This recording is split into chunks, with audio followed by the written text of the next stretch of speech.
नमस्कार दोस्तों। आज की कहानी सिर्फ एक राजा और रानी की गाथा नहीं है, बल्कि ये कहानी है त्याग, अटूट प्रेम और नियति से लड़ने वाले उस साहस की जिसने पाताल लोक की दरवाजों को भी हिला दिया था। एक ऐसा राजकुमार जिसे मिला था 16 साल की उम्र में पशु बनने का भयानक श्राप, और एक ऐसी वीरांगना राजकुमारी जिसने अपने पति को वापस पाने के लिए काल को भी चुनौती दे डाली। आखिर क्या था उस मायावी वन का रहस्य, और कैसे एक लाल हिरण दोबारा राजकुमार बन पाया? इस रोमांचक और भावुक सफर को जानने के लिए दोस्तों, कहानी के अंत तक बने रहें। अगर आपको हमारी कहानियां पसंद आती हैं तो चैनल को लाइक और सब्सक्राइब करना न भूलें, ताकि ऐसी ही अद्भुत कहानियां आप तक पहुंचती रहें। चलिए शुरू करते हैं आज की विशेष कथा।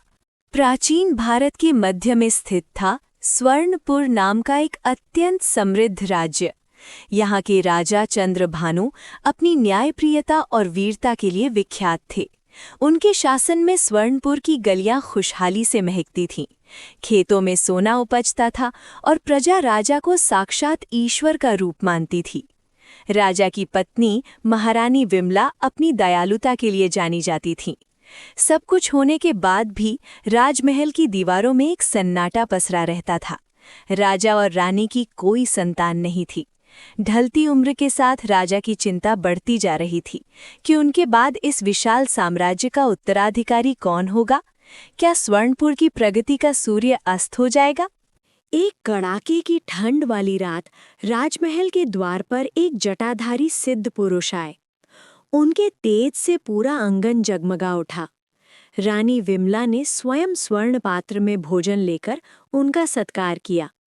उनकी सेवा से प्रसन्न होकर महात्मा बोले, हे देवी, तुम्हारी निस्वार्थ सेवा ने मुझे द्रवित कर दिया है। तुम्हारी कोख सूनी नहीं रहेगी। तुम्हें एक ऐसा पुत्र प्राप्त होगा जो बुद्धि और बल में अद्वितीय होगा। रानी की आंखों में हर्ष के आंसू आ गए, किंतु महात्मा के चेहरे पर अचानक गंभीरता छा गई। उन्होंने आगे कहा, परंतु एक शर्त है, ये बालक नियति का कर्ज लेकर आएगा। 16वें वर्ष की अंतिम रात्रि को उसे कठिन परीक्षा से गुजरना होगा। यदि वो उस रात घर से बाहर निकला तो वो मनुष्य से एक रक्तवर्ण मृग यानी लाल हिरण बन जाएगा। केवल निस्वार्थ प्रेम और कठिन तप ही उसे पुनः मनुष्य बना पाएगा। महात्मा के आशीर्वाद से राजकुमार उदय का जन्म हुआ। पूरे राज्य में हफ्तों तक उत्सव मनाया गया। उदय बचपन से ही असाधारण थे। 10 वर्ष की आयु तक उन्होंने वेदों, शास्त्रों और शस्त्र विद्या में निपुणता प्राप्त कर ली। उनकी बुद्धिमता की चर्चा दूर दूर तक होने लगी। राजा और रानी महात्मा की चेतावनी को धीरे धीरे भूलने लगे, या शायद उन्होंने इसे एक बुरा स्वप्न मानकर मन के किसी कोने में दबा दिया था। समय का पहिया घूमता रहा। उदय अब 15 वर्ष के तेजस्वी युवक हो चुके थे। राजा चंद्रभानु ने उनके विवाह का निर्णय लिया। पड़ोसी राज्य की राजकुमारी अवंतिका के साथ उनका विवाह संपन्न हुआ। अवंतिका न केवल सुंदर थी, बल्कि अत्यंत धैर्यवान और चतुर भी थी। दोनों का जीवन सुखमय बीत रहा था, लेकिन नियति का समय पास आ रहा था। राजकुमार उदय के 16वें जन्मदिन की रात आई। महल में जश्न का माहौल था। आधी रात को, जब पूरा महल गहरी निद्रा में था, उदय को अचानक अपने कक्ष की खिड़की से एक दिव्य बांसुरी की आवाज़ सुनाई दी। वो आवाज़ इतनी सम्मोहक थी कि उदय सुध-बुध खो बैठे। महात्मा की चेतावनी का किसी को ध्यान नहीं रहा। जैसे ही उदय ने राजमहल की सीमा लांघी, आकाश में बिजली कड़की। देखते ही देखते राजकुमार का शरीर सिकुड़ने लगा।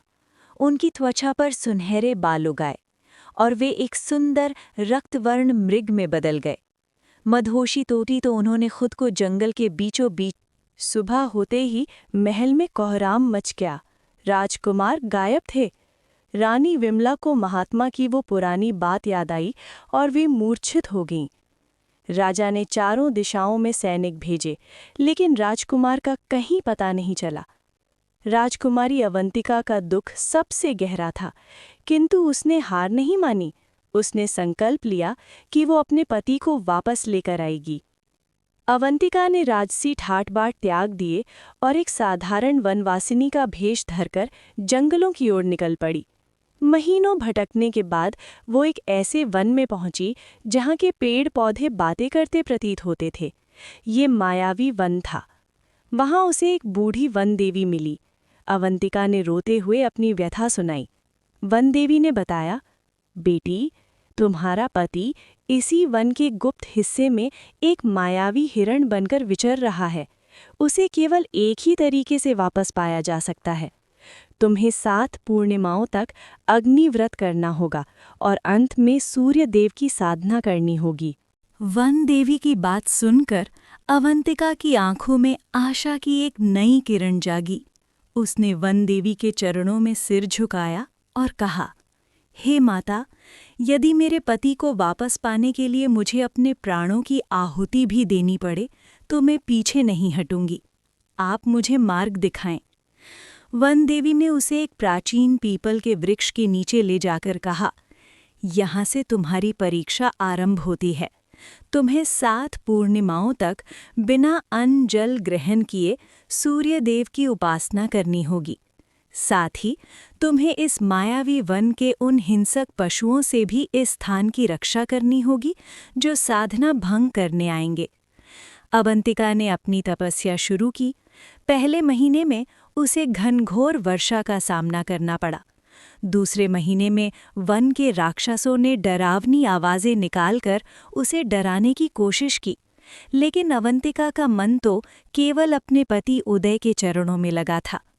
तीसरे महीने की एक रात उसने देखा कि वही रक्तवर्ण मृग, लाल हिरण, दूर झाड़ियों में खड़ा उसे करुण भरी नज़रों से देख रहा है। वो हिरण कोई और नहीं, राजकुमार उदय ही थे। अवंतिका का मन व्याकुल हो उठा कि वो दौड़कर अपने पति के गले लग जाए, लेकिन उसे पता था कि यदि उसने साधना बीच में छोड़ी तो उदय सदा के लिए हिरण बने रह जाएंगे। उसने अपनी आंखों से बहते आंसुओं को पोंछा और पुनः ध्यान में मग्न हो गई। 5वीं पूर्णिमा के दिन वनदेवी पुनः प्रकट हुई। उन्होंने बताया, बेटी, अभिशाप अब और गहरा हो गया है। दुष्ट मायावी शक्तियों ने राजकुमार को पाताल लोक की एक अदृश्य गुफा में खींच लिया है। अब तुम्हें केवल ऊपर से तपस्या नहीं करनी, बल्कि अपनी आत्मा की शक्ति से उस गुफा का द्वार खोलना होगा। अवंतिका ने अपनी उंगली काटकर रक्त से पीपल की जड़ों पर तिलक किया। उसकी निस्वार्थ भक्ति ने पाताल के द्वार हिला दिए। अचानक पीपल के नीचे की धरती फटी और एक सीढ़ी प्रकट हुई जो सीधे नीचे पाताल की ओर जा रही थी। अवंतिका निडर होकर अंधेरी गहराइयों में उतर गई। नीचे पहुंचकर अवंतिका ने देखा कि वहां एक अद्भुत स्वर्ण महल है, जहां दिन और रात का पता नहीं चलता। वहां चारों ओर हजारों दीपक जल रहे थे। गुफा के बीचों बीच एक विशाल कुंड था। तभी उसने देखा कि वही लाल हिरण उदय उस कुंड में कूदता है और बाहर निकलते ही वो क्षण भर के लिए राजकुमार के रूप में आता है। लेकिन जैसे ही वो भोजन करने बैठता, पाताल के रक्षक उसे पुनः हिरण बना देते। अवंतिका एक कोने में छिपे। उसने देखा कि राजकुमार सोने से पहले एक दीपक से बात करते हैं। राजकुमार ने पूछा, हे दीप, क्या मेरी माँ ने खाना खाया? दीपक बुझते बुझते बोला, नहीं राजकुमार, वो तो केवल आंसू पीकर जीवित हैं। फिर राजकुमार ने पूछा, मेरी पत्नी अवंतिका कहाँ है? दीपक ने उत्तर दिया, वो तुम्हारे लिए मृत्यु से लड़ रही है। उसकी तपस्या की अग्नि से पाताल तप रहा है। ये सुनकर राजकुमार की आंखों से आंसू गिर पड़े। अवंतिका अब और खुद को रोक नहीं पाई। ठीक उसी समय 7वीं पूर्णिमा का समय समाप्त हुआ। अवंतिका ने पाताल के भीतर ही सूर्यदेव का आह्वान किया। पाताल की छत चीरते हुए भगवान सूर्य की एक दिव्य किरण सीधे उस कुंड पर पड़ी। भगवान सूर्यदेव प्रकट हुए। उनकी आभा से पाताल के राक्षस भस्म होने लगे। सूर्यदेव ने गर्जना की, पुत्री अवंतिका, तुम्हारी पवित्रता और साहस ने नियति के लेख को भी बदल दिया है। मांगो, क्या मांगती हो? अवंतिका ने हाथ जोड़कर कहा, हे जगत के पालनहार, मुझे न धन चाहिए न वैभव, बस मेरे पति को इस पशु योनि और इस श्राप से सदा के लिए मुक्त कर दीजिए। सूर्यदेव मुस्कुराए और बोले, तथास्तु। आज से ये राजकुमार केवल तुम्हारा पति नहीं बल्कि सूर्यपुत्र कहलाएगा। इसकी आयु अब काल के बंधन से मुक्त है। जैसे ही सूर्यदेव की किरणें उदय पर पड़ीं, हिरण की खाल उतरकर स्वर्ण भस्म में बदल गई। राजकुमार उदय अपने पूर्ण पुरुष रूप में वापस आ गए। उनके चेहरे पर वही पुराना तेज था। उन्होंने अवंतिका को गले लगा लिया। दोनों की आंखों में खुशी और एक दूसरे के प्रति सम्मान के आंसू थे। वनदेवी ने उन्हें आशीर्वाद दिया और अपनी माया से उन्हें क्षण भर में स्वर्णपुर की सीमा पर पहुंचा दिया। जब राजा चंद्रभानु और महारानी विमला ने देखा कि उनका पुत्र और उनकी वीर बहू वापस आ गए हैं, तो उनकी खुशी का ठिकाना न रहा। पूरे राज्य को फूलों और दीपों से सजाया गया। जो स्वर्णपुर महीनों से शोक में डूबा था, वहां फिर से उत्सव की शहनाइयां गूंजने लगीं। राजा ने तुरंत राजकुमार उदय का राज्याभिषेक किया।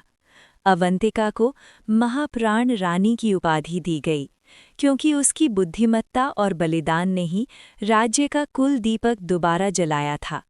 महाराज उदय ने वर्षों तक न्यायपूर्वक शासन किया। उन्होंने उस मायावी वन के पास एक भव्य सूर्य मंदिर बनवाया और उस बूढ़ी वन देवी की सेवा के लिए अक्षय दान की व्यवस्था की।